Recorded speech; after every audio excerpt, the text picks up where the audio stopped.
is going on, everybody? Welcome in to the North End Podcast, episode 154. My name is Zach Graham, your host here in the North End, joined, as always, by my good buddy. He's on record as my best friend. His name is Ian Michaud, and we call him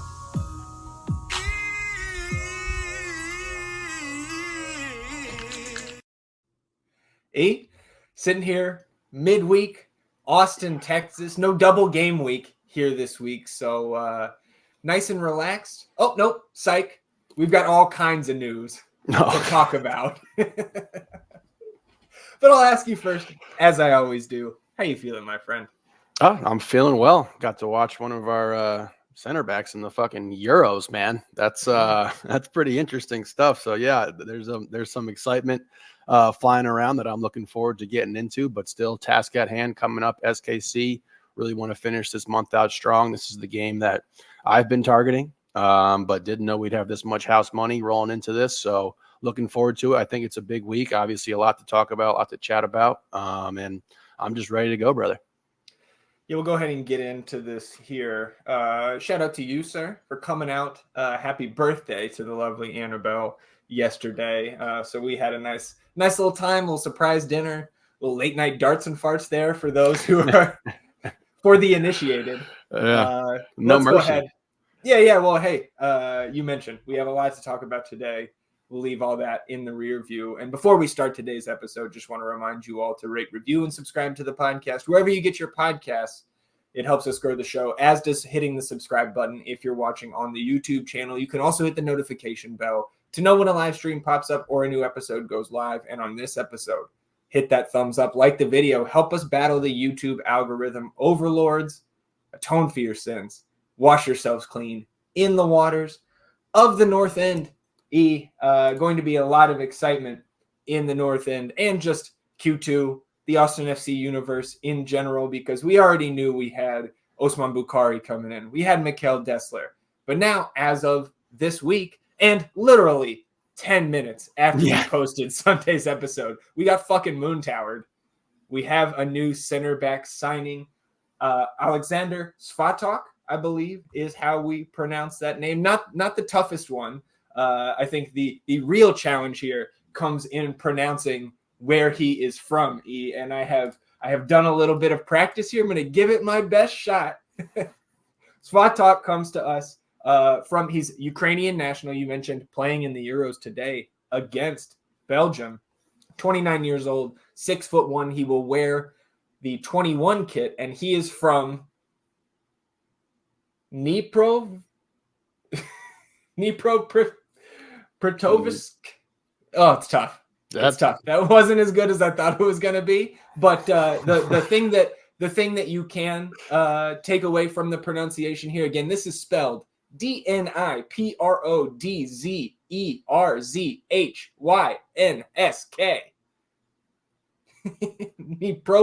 Dnipropetrovsk in Ukraine. Nice. He is coming to us from Dnipro 1, SC Dnipro 1. So it's his hometown team, right? And I did learn from the Moon Tower episode that came out on Tuesday morning that it is Dnipro 1 because the club, I believe, went bankrupt, closed up shop, and then came back as a second iteration. And so they just put a little -1 on the end to notate that. Oleksandr is the captain of SC Dnipro 1. I believe he has been there for the last 4 years. We can just head to the press release to get all of our ducks in a row here. It is a 3.5-year guaranteed contract with a team option, which aligns with that window that we have seen Rodolfo Borrell build over the last 6 months. This contract is through the end of the 2027 season with that option in 2028 that aligns with both Dessler and Bukari. Again, Svatok currently playing in the Euros, or now, as of when we're recording this, no longer in the Euros, unfortunately. 4 points for Ukraine, Some teams getting through with 3, but because they finished 4th in their group, knocked out in the group stage. That's a tough break there, and a good showing by the Ukrainians. So again, spent the last 4 seasons with SC Dnipro 1 in his hometown of Dnipro, Ukraine. It's nice that they just shortened it to Dnipro, Ukraine there. Maybe I should have stuck with that. Like I said, recently serving as the team's captain, 108 appearances for Dnipro 1, including 8 appearances in the UEFA Europa Conference League. Began his professional career with Dnipro, again, the unofficial predecessor of Dnipro 1, made his senior debut with the club in 2014. Spent part of that season on loan with another club that I'm not going to attempt to pronounce. In 2017, joined another Ukrainian side, Zorya Luhansk. I give that one a shot, and played all 6 of the team's UEFA Europa League group stage matches that season, including scoring against Hertha Berlin. He transferred to Hajduk Split in Croatia and spent 1 season there, but before joining Dnipro 1 in January 2020. In each of the last 3 seasons, Dnipro 1 has finished in the top 4 of the Ukrainian Premier League, with Svatok playing 67 of the team's 90 league matches during that stretch. He will occupy senior and international roster designations on the Austin FC roster. Again, the 3rd player signed by the club ahead of the summer transfer window, in addition to Bukari and Dessler, and all 3 players, of course, eligible to compete beginning July 18th.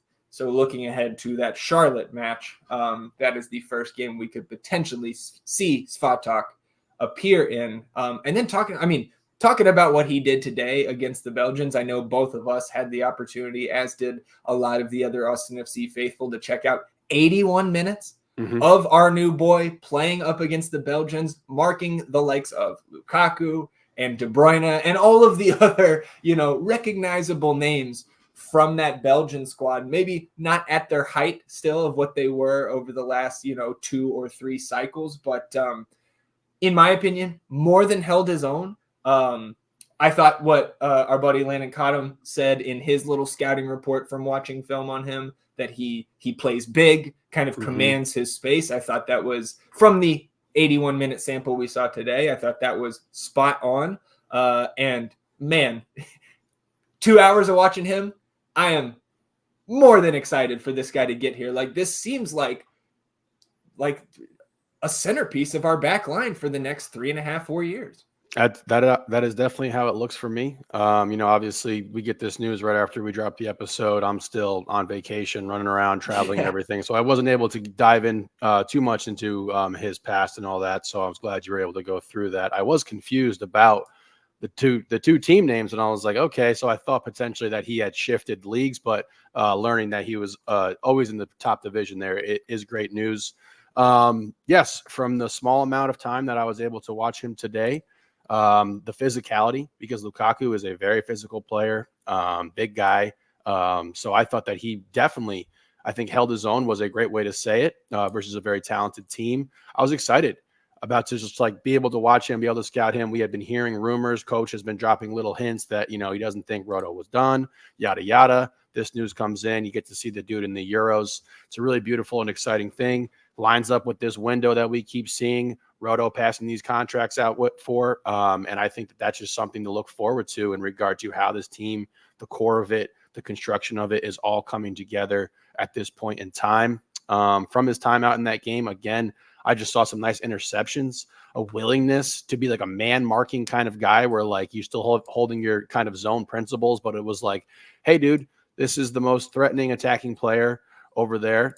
We need you to go guard him. And he was up for that challenge. And I love to see stuff like that. So yeah, absolutely just tremendously excited about his arrival. And then, I think we got to get into what this move potentially means for the current roster and some other moves that will be made going forward.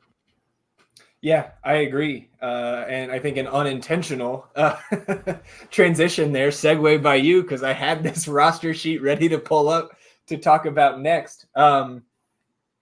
Dnipropetrovsk. Okay. I think, as you were going there. You still trying for this? I'm trying again. Dnipropetrovsk. I want to know. Nailed it. All right. Might as well be Ukrainian. Well, and one thing I think that Rodolfo Borrell kind of pointed to was like, the situation here, and this was in what we'll get to, Osman Bukari's welcome party that happened on Tuesday. Of course, Rodo asked also about Oleksandr. And yeah, I mean, like the situation in Ukraine, I think complicated things. He mentioned that the team had been in discussions to try to land Svatok since the fall. And his comments there kind of made me think Svatok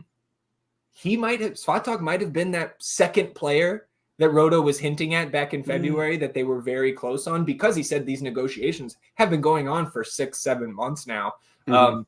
But like you said, bringing up this roster sheet, and I don't think we needed the roster sheet to have this question pop into our head. Nope. How many center backs do we have now, right? I believe it is at this moment, including Svatok, 5 on the senior roster, right? We've got Julio, and we've got Leo, and we've got Matt, and we've got Heinz Ike, and now Svatok. So it's trade season, right? Or it's transfer season. Like something is going to go on here with this center back depth chart between now and when the window closes. Off the top of your head, what do you think? I guess we'll try to have a little bit more structure to this discussion. Who do you think is the most likely center back to be on the move? Hedges. Okay. I think he might be a little more challenging to move given his salary as well as his advanced age, but I think he's the one who makes the most sense here, because then you have a really solid core of 4 guys who can all be in competition together. So if I had to cast my vote, I'm definitely going Hedges. I'm with you, because I think it's the easiest way to get something back for a guy who I think imagine the club is going to let his contract expire in the winter if he is not moved. And you look at the center back depth chart here at the northendpodcast.com. You navigate over there, click on the Cat Sheets link, and you can see all of these sheets that we are looking at here on the episode. Hedges and Heinz Ike, of course, expiring here in the winter. You imagine that Heinz Ike option is right around that 200K number. So I think Heinz Ike for me is the least likely to be moved. But Hedges, a little over $500,000 in terms of his cap hit here. Options for 2025 and 2026. I saw some fans wondering about, is Matt Hedges, has he not been playing as much lately because of some sort of weird trigger in his contract? I don't think so. No. Because there was a new contract signed when the trade happened last year. So even if we want to say, that trade was in the works before Rodo landed and they went through with it, they still signed a new deal with Rodo in charge. And again, we know what he thought about the Emiliano Rigoni contract. I don't think he's doing something similar for a guy like Matt Hedges. So I think if there's any sort of thought at all going into Matt Hedges not playing, outside of just like he's our backup, even with Julio out of the picture for the moment, it's that they're working on a deal and they don't want Matt Hedges to get hurt before they can potentially move him. And there are plenty of contending teams that need help at center back. You will hear that kind of refrain from a lot of the national pundits as well as we head towards this transfer window. So 2 teams that have been bandied about on other shows, again, in the Austin FC space on the national level: FC Cincinnati, Matt Hedges, long-term injury, Nick Hageland, long-term injury, and of course, Miles Robinson out at the Copa America right now, could potentially go with the Olympic squad as well in late July. So to me, for a team like Cincy, who I don't imagine they're taking on a couple injuries at the back and saying, okay, we're just out on chasing trophies this year. That makes some sense. Inter Miami makes some sense to me. Obviously, they're right up against it with the cap, as is Cincy. But I'm with you. I think Hedges makes the most sense, as long as there's no crazy triggers in that contract, which I don't foresee. Expiring deal for some GAM, to me, is the most likely outcome here. But could you see a sale of a Julio Cascante? if Costa Rica, if he and Los Ticos perform well at the Copa? Could it be Leo on his way out? Again, I think Leo is less likely than Hedges or Julio, but I don't think it's out of the question that Julio could be the guy moving on. Because again, in any of these guys that weren't brought in by Rodolfo Borrell, anything could happen with those guys. Yeah, I agree. And I think that's why I go to Leo probably second after Hedges. Okay. Just because he's not part of the Roto regime. And, it just, again, it hasn't looked the way we expected it to look with him. Sure. In regard to Hedges, I think it's probably a combination of trying to shop him as well as BHI just taking that opportunity from him and just running with it and just like performing well enough where it's like, we can't take you off the pitch right now. We need you. So, I mean, it makes a lot of sense to me to move this guy to a contending team who needs some depth back there, who needs a veteran kind of presence. Absolutely. You look at those clubs that you mentioned, and again, they're all going to be making pushes, in one way, in one form or another in regard to bolstering the roster, adding some depth. And I just think Hedges is definitely the odd man out here. Yeah, it definitely seems that way. But again, Svatok for me was a curveball here coming into the summer window. And again, I think the first I saw of that was, I forget what other Austin FC outlet was kind of throwing out that they saw this rumor. It was posted, I want to say Transfer Market, on the 3rd of this month. I don't think anybody in the Austin space picked it up until the 13th. And again, when I saw that, I just totally discarded it. I was like, center back. Yeah. Which, out of all the things we need, yeah, that doesn't strike me as priority one. But again, going back to the Landon scouting report that came out on Tuesday morning on Moon Tower, he was like, yeah, this guy is a starter once he gets integrated, assimilated over here. And, I trust Landon with that kind of stuff. But then after watching him this morning, this is a starting center back. Absolutely. I mean, God, can you imagine if you can move Hedges and get some sort of help at striker? Yeah. And then be well, and again, is it we're going now? Okay, Svatok is our 20th senior roster player. Let me jump back to the roster slot sheet here. So somebody, to bring in anybody else, has to go out, and Roto said as much in his press conference comments on Tuesday afternoon. So if you get Hedges out of there, maybe it's not a player coming back, right, from one of those teams. Maybe it's just some GAM. And again, the roster space that you get by moving a player. Yeah. But I know, like I have talked about, and I know I'm not the only one, like if we can send Hedges, and we probably have to send along some GAM as well, but send Hedges to Miami. If we could pry Leo Campana away from them, I would love that. I mean, that's like, my dream scenario right now. outside of you move Hedges for some GAM, you move him to a contender, you open up that spot. Roto still has an international slot to work with, and he has some dude that he's been scouting for a while that he comes and goes and gets to bolster us up front. But I mean, yes, that is a dream scenario. That would just make us Verde Black and Faithful fans just thrilled in my estimation. Yeah, man. Again, I do not think we are done. I agree. In the summer window, and the fact that we already have 3 guys coming in. Yeah. And let's just, again, I think most people listening to this know this already, but like saying it out loud to myself once a day feels pretty fucking good over the last week. Like the 3 guys we're bringing in, right? One, Ghanaian national team, scored in the last World Cup, scored against Man City in the Champions League this year.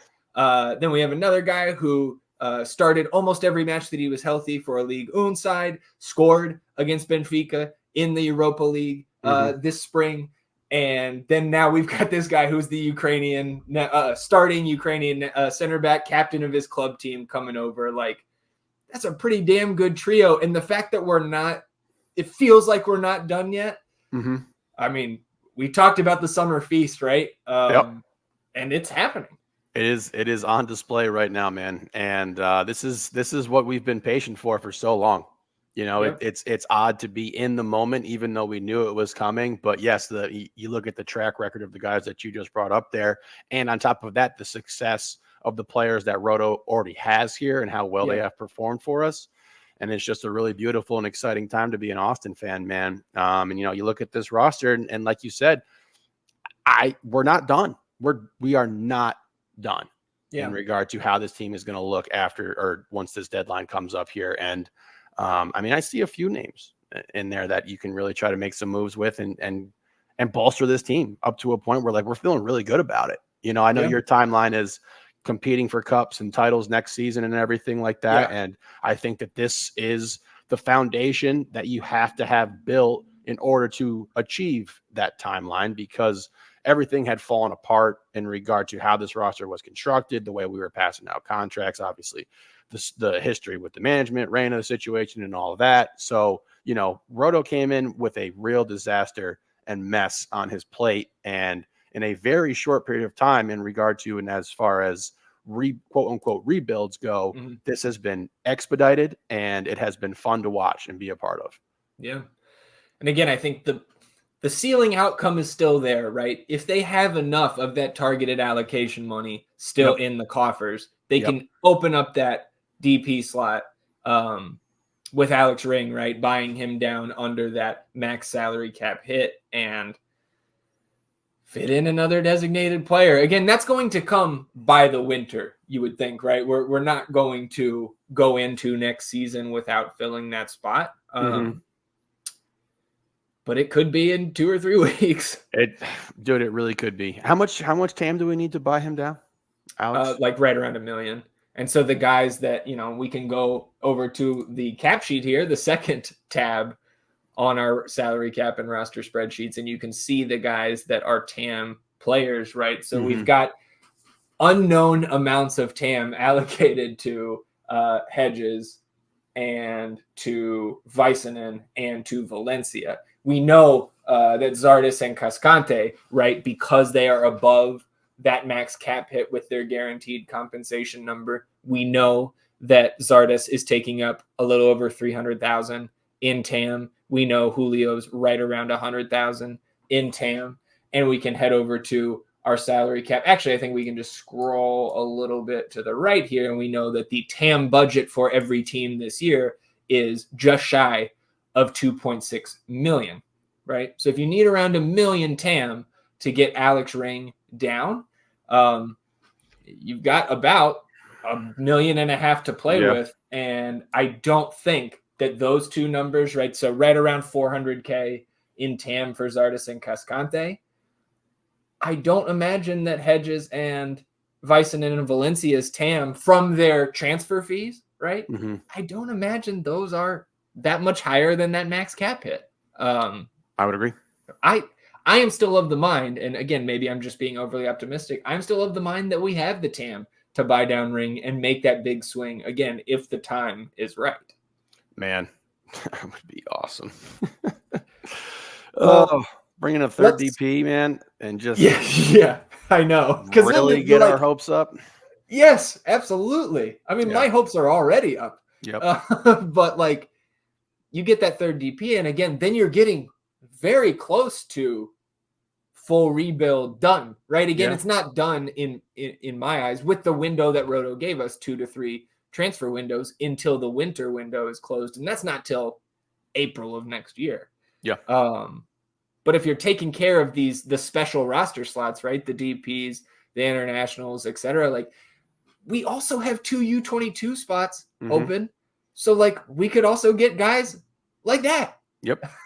So we'll continue obviously to talk about this throughout the summer window, which doesn't open for another, I think, 22 days. And then that window is open from July 18th to August 14th. So there is a lot of time for Roto to continue tinkering here, or I guess, continue cooking, as it were. Hey. All right. So let's keep moving through the news here, because that's just one piece. And we're almost 25 minutes in here on episode 154. Osman Bukari arrived in Austin on Tuesday morning. And I believe it was Monday evening when it trickled out a little bit through the various supporters groups chats that there was a welcome party planned for 4 p.m. at the Continental Club on South Congress. So lucky for me, NBA draft is this week. So my work very concentrated on every day but yesterday. So I was able to go down there, see our new designated player in person, and hang out with some other Austin fans there. I did want to shout out two friends that I made there. Number one, Jane, who we were walking into the club together, said she listens to the pod. So shout out to Jane. It was really great to get to know her a little bit. And then our buddy Jeremy came up, introduced himself to me, said he was a fan. So we're a fan of you as well, Jeremy. Appreciate you listening. Hope we see you guys again out and about in the Austin FC space. Osman Bukari pulls up in one of these classic cars that they had out front. I believe it was the Continental Club's owner who was driving him up there. So had La Murga out there. Again, it's hot as balls. It is very, it's a tight space there at the Continental Club, especially with a portion of Murga there and playing some of our tunes. But it was cool. Rodo was there, a couple other team personnel, and listening to those guys speak a little bit, and then the press conference that followed. My biggest takeaway is, and again, this may be asking a lot, but I 100% expect to see Osman Bukari minutes against Charlotte on the 20th. And if I Nerf gun to my head right now, if you ask me if I think he starts on the 20th, I would say yes. I mean, I'd be hard pressed to even find a situation where he's not starting. He's got to be ready to go. He's what, 24, 25? I think he's 25. He's 25. Not out of form. He was with the Ghanaian team, right? Absolutely. So I mean, God, that would be so cool to see him starting right off the gate. Like we know how limited we are on the wings right now. We know that's not Owen's true position. We have gotten what we can out of him. We have Finley, who's been banged up, and all of that. Obviously, Obrian has been fantastic. You're going to get 60 minutes out of him, and I think that's the perfect amount of time for him to get. So I could totally see Usman just slotting right in, and we're just off to the races. Well, I think it's different with him compared to Dessler and Svatok. I mean, number one, neither of those other two guys are here yet that we know of. We know Svatok not here. But it's also positional, right? We have the ability to exercise more patience with those guys because we are fine at center back. Even if we ship Hedges out, Julio's going to be back by then. And at right back, as long, knock on wood, as long as John Gallagher is healthy, we're not hurting at that spot, right? But Bukari, I mean, he drops right in, either wing over everybody immediately. So I think that's what we see on the 20th. But again, 4 games between now and then. So we'll see what happens. But it's just awesome to see that he's here this early and able to, again, integrate into the team, get his surroundings. Kind of what Coach Wolf talked about a couple weeks ago, that off the field stuff, right, is such a major adjustment as well that sometimes we don't, I think, as fans think about a ton. Of course. So again, that's another benefit. And it's just not something that we really saw under the Reina regime. And here in Rodo's first full summer, right, it really feels like we're doing everything the quote unquote right way. I totally agree. Remind me when he can unofficially practice, run. We don't know yet. We don't know. Okay. I mean, he's got to be getting individual work in. Yeah, we know he can do individual training. Okay. Wolf was a little bit ambiguous with when he can join the team. It sounds like to me that he can get in some team trainings before the 18th, but that date again was not revealed by Coach in the media availability a couple weeks ago when he was asked about it. But again, man, with a guy like Bukari, just his pedigree, his player profile, I don't even think I know that the coaching staff will feel differently about this, but me as a fan, I would throw him out there on Saturday without a practice. He's just on paper that good. Yes. Relative, especially to our roster. Yes. So there's more news that we will get at some point here in the next week. Moussa Djitte's loan expires on Sunday, the 30th. So again, he's got another half season on his U22 contract here with us. So if we do not have a place for Moussa to land, whether it's another 6-month loan, a transfer, a mutual termination of the contract. If we do not have another place for him, then we have a problem, because then we have 21 senior roster slot players. He would also occupy the final international slot. We've got one of those open with him out on loan. And I think it's a non-zero chance that Moussa is coming back, but it is the slimmest of chances. I just don't think, let's set aside the visa issues with his family, which was, the catalyst for him going out to Ajaccio in the first place, I think almost 2 years ago now. Setting that aside, if Moussa was in the plans for Rodo and his team, right, with the vision of this roster for the rest of 2024, why would we have kept him in the Turkish second division for the last 20 games instead of just having him help us here? Because he was doing fine over there, right? Double-digit goals, Turkish second division or not. You're playing well for the level, right? Yep. And we have a need at striker. So again, I just do not see hardly any way. But it's a non-zero chance. But I say no. As much as I would welcome Moussa coming back and being a part of this team, particularly here for this little stretch run, I just think there's too many hurdles to overcome. And unfortunately, the hurdles, the roster designations, that type of stuff, I think truly outweigh the actual talent that he's going to provide us if he were to return.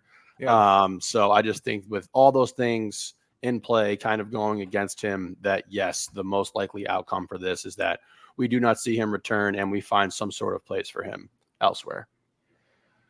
Well, now I'm going to have to go back after we finish recording and watch his hat trick. Right? The only one in club history. It won't be the last time I do, but especially this week with potentially, him parting ways with the club. We'll see. Again, loan expires on June 30th. We also have a new rumor. Yes, we are over a half hour in here, still talking Austin FC news. This came from a journalist in the New England area, Caleb Pongratz, who picked it up from some Israeli outlets. And it looks like where he got it from was a journalist named Raz Amir, who I saw somebody who's in the know say this is one of, if not the top Israeli soccer journalist. So this is very much a thing right now. Austin FC reportedly approached Maccabi Tel Aviv there in the Israeli league about the services of midfielder Dor Peretz. And the translated article from Hebrew, so this is not a perfect translation, of course.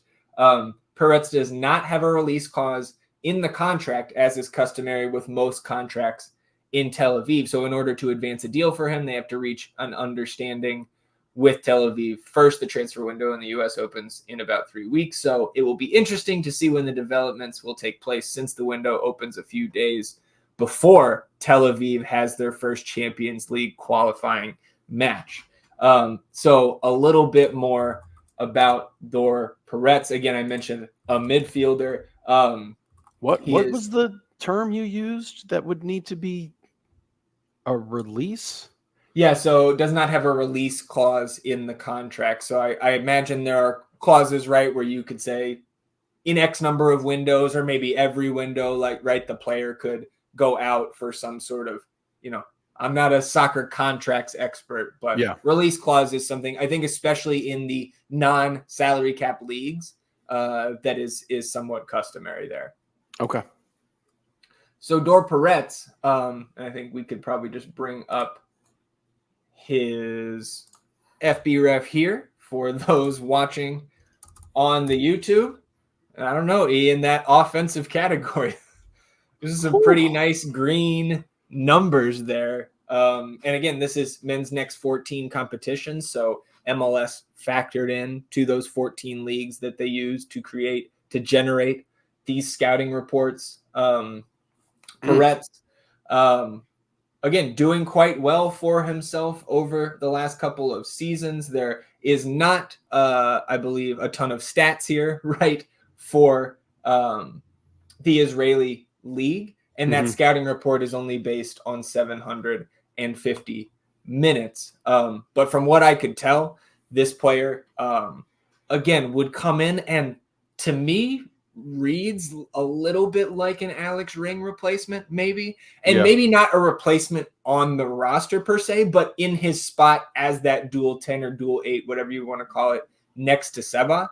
And again, without watching anything but highlights, and again, highlights always they're there to make the player look cool and good. Yeah. But without watching any of that, again, just kind of trying to search what certain fans, maybe some Tel Aviv fans, were saying on social media in response to these rumors and such. This would be a player I think that we would be very excited about. And I don't know if would really meet the criteria salary wise as a designated player. But we'll have to see. Again, this seems like it's just coming from a very credible, reputable source in Israeli football right now. So something to follow for sure. Yeah, we definitely got to give it some credence here. I mean, can you just, I don't want to make Alex look bad, but can you just pull up his percentile stuff? Because yes, that's what it looks like for me, is that, he would be slotted into this potential dual 10 role. And, I don't think that these are end all be all stats in the scouting report or what have you, but you see the difference there. I mean, the guy was coming in, Dor Peretz coming in at 99th percentile for a lot of that shit. So that is exciting. I can't say I've watched any film on him. But I mean, again, I have put all my faith into much smarter people than I am at scouting players and understanding who's good and who's not. And I would assume that if we're tied to him at this point in time, he's got to have some skill. He's got to have some talent. So yes, something to keep an eye on. Would love to see this progress. Again, like, I'm still a bit I don't know if confused is the right word. And I don't want to put too much emphasis and value on this, because obviously at this point in time, this is just a rumor. Nothing has been finalized or anything like that. And we have done a very good job of running a pretty tight ship since Roto has got here. But once you get Dessler in here, once you get Usman in here, now you unlock moving Johnny and Owen around more and providing depth in these other positions that we have been stretched thin at in order to compensate for where the roster is currently at. So a move like this, where we can get a dual tennis, particularly if we're trying to play that style, and we've experimented with Danny, and we're going to talk about this when we get into the SKC preview coming up here, because that's something I really wanted to put some emphasis on. And experimenting with Alex in that more advanced role has had less than favorable results. You see our XG, you see the chances that we create, you see our shots on target, things of that nature. And we're just flat out, there's no other really way to say this, not very good. So finding an offensive kind of weapon to pair with Seba, now with Usman as well, is just, it's what we've been waiting for this entire time. Yeah. Well, just a couple other things on Peretz. Again, it just looks like a much more offensively capable or like threatening to score from that position compared to Alex. And I believe 41 caps, 6 goals with the Israeli national team. And then with Tel Aviv last year in the Europa Conference League, 5 goals in 8 appearances, looks like right around 750 minutes there. That's pretty productive. Yeah, absolutely. So we'll see. We'll keep our eyes on the Dor Peretz rumors. And one more piece of news here, Austin FC, or I should say 4 players from Austin FC, issued undisclosed fines for inciting and or escalating a mass confrontation in the 72nd minute against Minnesota United on June 22nd. That was the play where Joseph Rosales took a shot, went right into the stands, nowhere close to net, corner is given, and it did not look like anybody touched the ball. So you had the group of Gallagher, Biru, Wolf, and Rubio all rush up to the official. All 4 guys, again, issued those undisclosed fines. And this is the first time Austin FC have violated the policy this season, according to the disciplinary committee. So an official warning has been issued to head coach Josh Wolf and the club. And so, look, man, for me, fine. Okay. Yeah, but whatever. The fact that Irvin Arriaga gets to shimmy over our guy on the ground, nothing happens to him. Like, maybe I'm just bitching. On a more serious note, if I had the time and the resources to go through every match from June 22nd, I could probably find an instance exactly like this from every game, from at least one of the teams. So I don't know why we're the only team that gets hit with that last week. Yeah. I'm not really seriously complaining, but I just kind of like rolled my eyes a little bit seeing this. I don't think it would be difficult to find many situations that are much worse than this one. You know, and the Arriaga thing is just the most confusing aspect of this all. Like the dude just became untouchable for one game here, and then he's out of the league. Again, some confusion, some misunderstanding in regard to how the rule translates and how it's actually being called out there on the pitch. Dnipropetrovsk. Oh my God. Dnipropetrovsk. Let's move on. Sporting KC next up on the schedule for Austin this Saturday on the road up there at Children's Mercy Park. But I know you were on the preview, so I'll turn it over to you. Second time we are seeing this club here this season, and a club that is struggling, and that may be putting it nicely. Talk to us a little bit more about SKC. Well, the long and the short of it is that they really suck. They're not very good. Their last 3 games, they've been giving up 4 goals per match, which puts them at 44 on the season conceded, which is second to last place next to lowly San Jose Earthquakes. Our last episode, I said I expected a result from this game, and I've now made myself a little bit nervous about that. Okay. I went back, watched the highlights from the first matchup. And in my opinion, this is the best, if not definitely one of the best performances that Danny has had in an Austin FC jersey. He was absolutely tremendous. He had a goal taken back, which I think still was the wrong call with Obrian technically being offsides. I don't think he was. He had a great goal taken back. He assisted Obrian on 2 goals on Obrian's birthday. It was some really nice, like, not just like, okay, I've received a pass, I'm dumping it off to somebody who is wide open. It was, I've received a pass, I put a couple moves on you, I lifted my head up, found the open man, and now we're scoring a goal. So like Danny just looked absolutely tremendous in that role, particularly in this game. And this is a club in SKC that Austin has historically had a lot of success against. It was 6-1-2 all time versus them. 5-1-2. 5 wins, 1 draw, 2 losses. 5-1-2 all time. With the last matchup being a 3-2 victory for Austin FC at home on May 18th. So, we've at length talked about how different this team looks when Valencia is being asked to distribute the ball from the back and transition us from defense into offense. With Danny and his speed, he looked like he was on turbo mode going against some of these SKC defenders and just really making guys look foolish. It gives me some cause for concern. Also, being overly confident in this team to be able to get back-to-back wins on the road, I think is borderline foolish. Even given the fact that this SKC team is not performing very well, they've struggled the entire season. They still have some very threatening offensive pieces in Alan Pulido, Willie Agata, Eric Tommy, Johnny Russell. So I always get this guy's name wrong. No, do it. Shalloway. Nice. Shalloway. I'm not bailing you out. He's from Dnipropetrovsk. So they have some talent, and I have grown weary of this game. I think partially because of the 4 points that we have, and I'm kind of content with that. And it's like, okay, well, I only expected 3 at max out of this month. So I'm a bit worried about this. I don't know how you see this SKC team. I obviously understand that they're second to last place in the Western Conference, one of the worst teams in the league. But when you line it up and you go out there and you play this game, that goes out the window.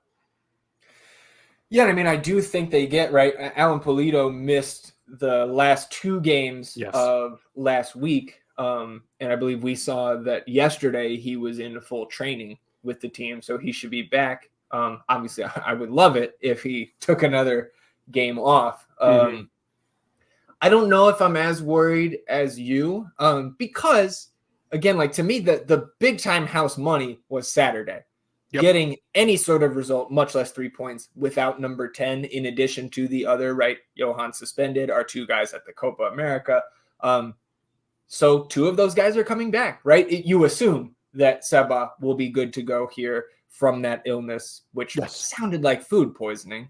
Yeah, I know you had a tough bout, right? 6 weeks ago or something. That was I just swear to God, horrible. if he ordered from where I ordered, I swear. But man, yeah, I would assume he's ready to go. You know, obviously that caught us all off, off kilt there a little bit there, where we're just trying to figure out what was going on. But I'm assuming he's ready to go, and I really hope he is. Yeah, well, and you mentioned Valencia, and obviously we get on him a lot for the lack of distribution from his position on the offensive side of the ball.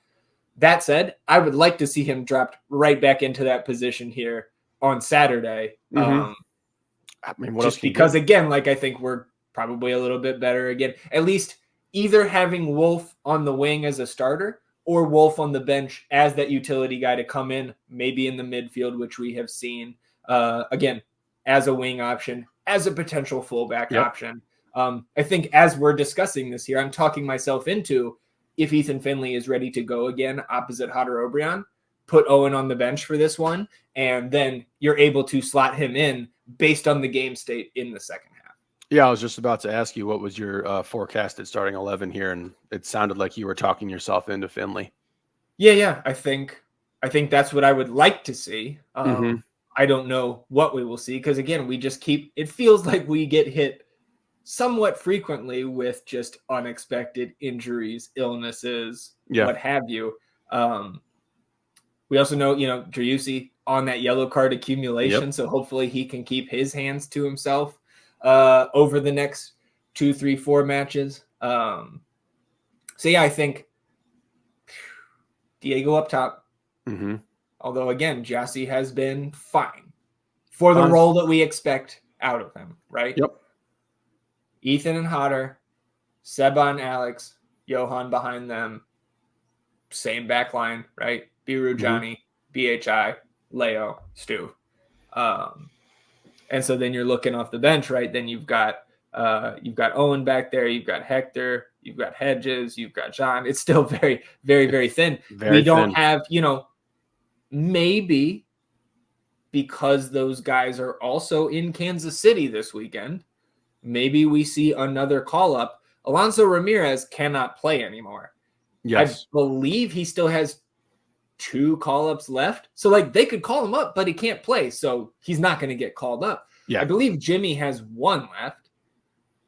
But also, are we going to see Jimmy? We've got CJ there. We can play Owen some minutes, right? We haven't seen a full 90 out of Hodder in a while, it feels like. But we don't have a double game week the week after this one, right? We've got a full week until NYCFC comes to town. So maybe Hodder can go 90. I'm not sure if we see a call up, but I think that is a possibility here, especially as we're getting to the point where we could have Julio and Danny back in town, I believe, by that NYCFC game, right? And then certainly by the next weekend when Seattle comes to town. So then the window looms. So are we really worried about using a guy like Jimmy in his last call up here this Saturday? I don't think I am. I think that is the most likely call up if we get one. I think that is a very good conclusion there. I was not thinking about potentially seeing Jimmy up there, given the fact that they're all going to be in Kansas City this weekend. I think that makes sense. Yeah. So, any changes for you to what you want to see out of the lineup, what you think we're going to see?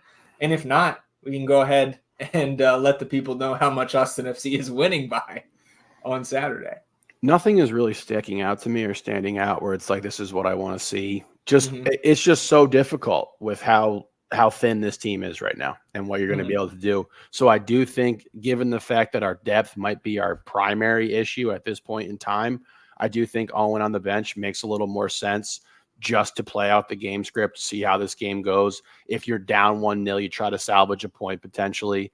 Or if we're just gassed at the fullbacks, you can go ahead and get Owen in there and try to really park the bus on these guys. So I do like that call. And I will say, I will agree with you as well. Let's go with Finley up there. I thought he looked much improved in his last outing, and hopefully something that he can build on versus a team who is you can fucking score on. Yeah. Most players in this league can score on this SKC team. They are very, very porous defensively. They have a lot of questionable plays from their goalkeepers this season. Obviously, we get the goal in the matchup on May 18th off a gift from his name is escaping me now. SKC goalkeeper. Oh, Melia. Melia, yes. Yeah. So they're just bad on defense. There's no really other way to say it. I'm just interested to see our tactics. I think that we've seen a bit more of a blend going forward since we saw the start of this season, where it was like, we are giving you the ball, go ahead, try to score on us. We're sitting back. I think it's evolved a little bit more as time has gone on, where we have a bit more possession, and against a team like this, you can score. So, I'm going to go ahead and say it's interesting to me because I feel like this is one of those games that could end up being absolutely putridly disgusting, like 1-1, 2 terrible goals, or like a 4-3 shootout with Agata going nuts, and we're going up and getting into a track meet with a team we theoretically could get into a track meet with. Like, we've been trying to avoid that this entire season with these really high quality clubs. This is a team you could theoretically get into one of those contests with and get out with a victory. So I'm a bit hard pressed to go that route because I know that is not something that this team wants to do, even with the lack of talent on the other side of the ball right now. So I'm going to go ahead and say a 2-1 Austin victory. I just don't know where else to go. I just don't, I'm not going to go out on a limb and say 3-1, 4-1 that we're going to run this team out of their own stadium, because it's just, you can't see that on the road with this Austin team. And no Danny, I think, is really going to be on display here. Not that it always isn't on display when he's not on the field, but I think that just the way that he was able to perform versus this team and the way that he looked versus their defenders, the contrast is stark between him and Johan there. So go ahead and give me 2-1. All right. I was thinking 2-1, but since you took it and you're a dummy, I'm not going to go with the 2-1. I'm going to go 1-0. And I'm thinking, as you're talking, about the organization we saw from this team on the defensive side of the ball over the last 2 games.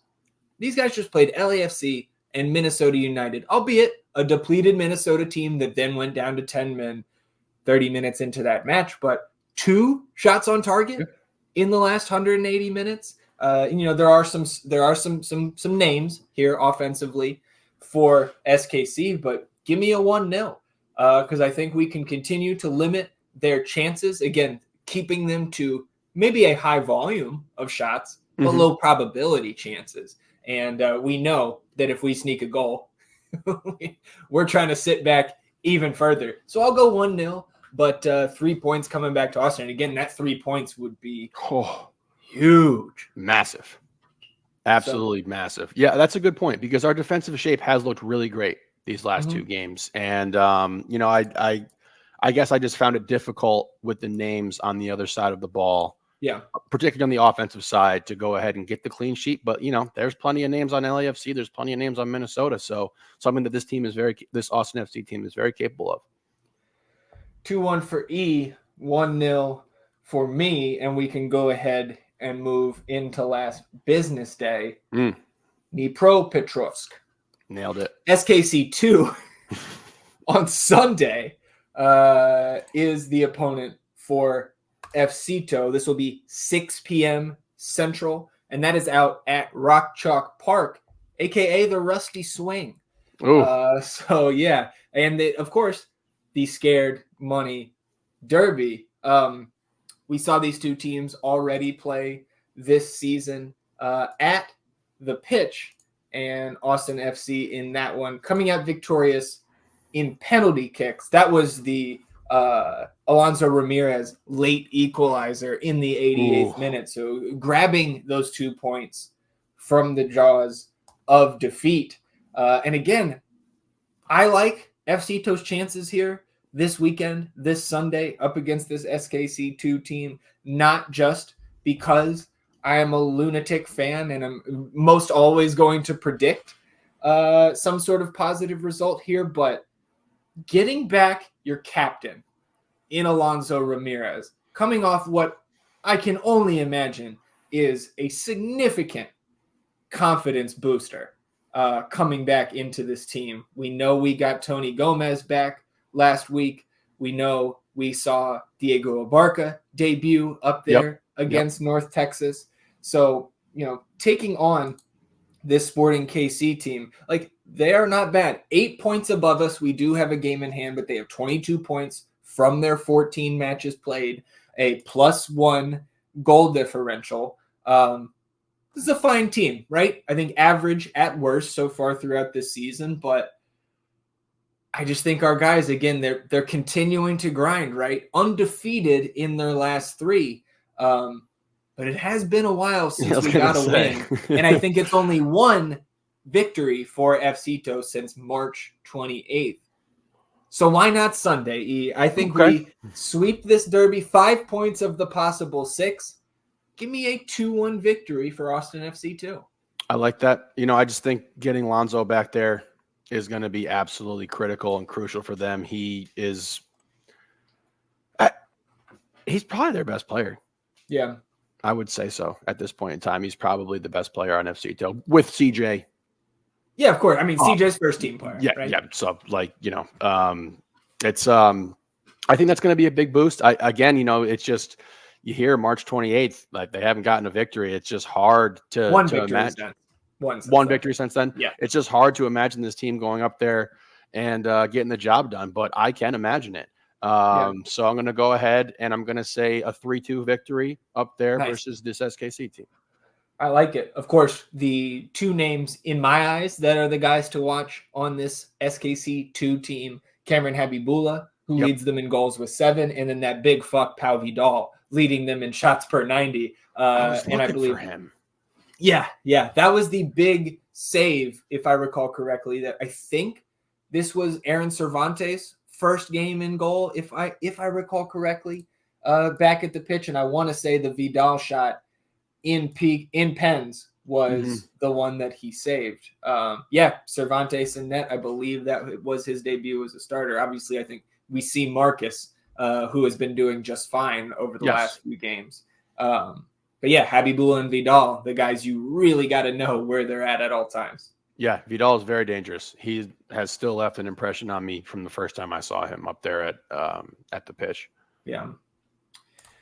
Well, let's jump into the nonsense here to close things out. We talked about the successful betting week we had on Saturday. We've got 3 straight winning weeks. So again, not much to discuss here because we are waiting on that injury report to come out. You can find the week 21 picks article Friday evening on the northendpodcast.com. But we do have a Verde Best Ball League update, E, and it is a big one. Moon Tower Soccer, 59 points to win week 20 and take the overall lead away from the Verde Pendant podcast. It's been, I think, 2+ months that the Verde Pendant have been in pole position. No longer. 904 total points for Moon Tower through 20 weeks. Verde Pendant still very much right there at 892, 891 for We Are Austin TV. Verde All Day keeps pace. Phil gets 56 points. So again, he's like 50-ish back of that top group. But as we have seen multiple times throughout this season, a big lead up top does not mean much when you've still got more than half a season to play. So we're obviously into the second half here, and just dismal performances once again by the North End podcast and Texas Ring of Fire, 29 and 24 points respectively. So again, title race not going to include us two in all likelihood, but transfer window draft coming up in about a month. So looking forward to that. And, you never know what could happen. Maybe we could get up to 4th by the end of this thing. Maybe. Shout out Jeremiah, man. Yeah. Doesn't even need Landon. Yeah, it does not need GM Landon. Doesn't need the scouting report. Yeah. Here's some Rapids news. We talked about Hafa Navahu, right, and the deal between the loan deal, them possibly trying to purchase him from Palmeiras. our buddy Tommy Scoops literally just tweeting here about 4:30 on Wednesday. They got that deal done. So Navajo, we will see a lot more of him here in the Western Conference over the next couple years. Anything else for you, E, before we get out of here? Right about an hour on episode 154 and like 2/3 of it talking about news here on June 26th. That was a big news day for us there. No, I'm good to go. Looking forward to Saturday. Let's get 3 points. Dnipropetrovsk. Knew it was coming. All right, everybody. I was literally going to say go for it. I like how you're going to be walking around the whole rest of the day just saying this. Yep. And poor Annabelle's going to be just, what are you doing? Yeah, and then somebody, one of our lovely listeners, I'm sure is going to point out the correct pronunciation to me and fuck my life up again. That does it for us on episode 154 of the North End podcast. We'll be back on Sunday recapping Austin FC's matchup against Sporting KC. Time permitting, recapping the matchup against Sporting KC too. We'll see how that works out with the recording schedule. And of course, talking about everything else that happens in the Austin FC universe between now and then. I'm sure we can talk some Danny and Julio results, which we kind of passed over here today. We'll sum that up on Sunday. And enjoy the rest of your week, everybody. We'll do the same. We'll see you back here on Sunday for another episode of the North End podcast. Until then, he's E. And I'm Zach. Vamos Austin FC, everybody. Goodbye.